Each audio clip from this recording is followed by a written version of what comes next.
московские барышни стали все куда-то бегут, все куда-то спешат. И столичные сети попаду я едва ли, и проблемы не мне придется решать.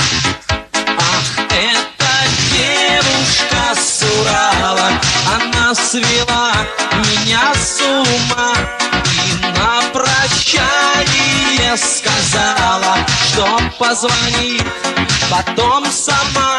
Ах, эта девушка с Урала, как в небе яркая звезда, вдруг появилась и пропала, а может быть и навсегда.